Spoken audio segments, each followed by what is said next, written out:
Assalamualaikum warahmatullahi wabarakatuh. Perkenalkan, nama saya Faizal Kemalsyah dengan NPM 211201189. Di sini saya akan menjelaskan atau mempresentasikan terkait dengan syarat sah perjanjian di mata kuliah Hukum Perikatan dengan dosen pengampu Ibu Siti Nurhasana SHMH. Syarat sah perjanjian telah diatur di dalam pasal 1320 BW, bahwasannya syarat sah perjanjian memiliki beberapa poin. Yang pertama adalah sepakat mereka yang mengikatkan dirinya, yang kedua kecakapan untuk membuat suatu persetujuan, yang ketiga adalah suatu hal tertentu, dan yang terakhir adalah suatu sebab yang halal.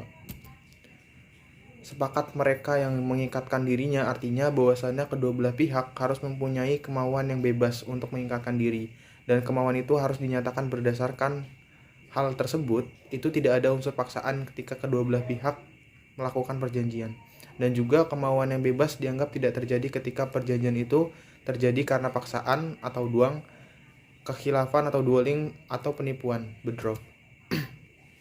Kekhilafan di dalam pasal 1321 dan pasal 1322 BW telah diatur di dalam kekhilafan dan dibedakan menjadi dua, yaitu kekhilafan mengenai orangnya, error in persona, dan kekhilafan mengenai hakikat barangnya, error in substantia. Selanjutnya adalah paksaan.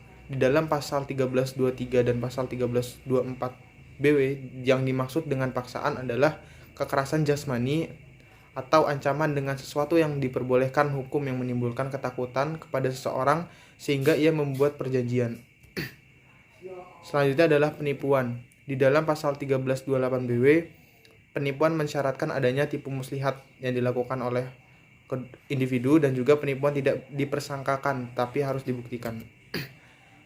Kecakapan untuk membuat persetujuan.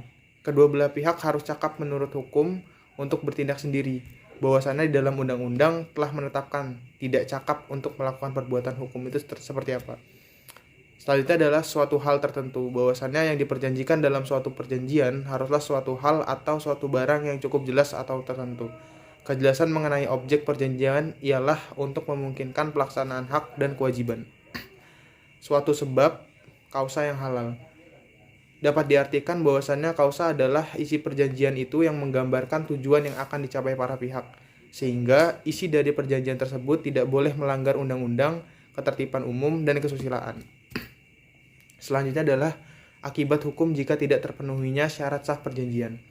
Syarat 1 dan syarat 2 disebut sebagai syarat subjektif. Jika syarat ini tidak terpenuhi, maka perjanjian itu dapat dimintakan pembatalannya kepada hakim.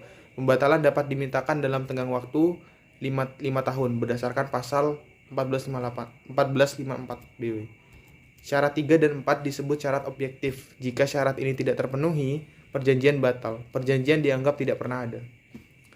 Baik, mungkin itu saja yang bisa saya sampaikan. Kurang lebihnya saya minta maaf. Wassalamualaikum warahmatullahi wabarakatuh.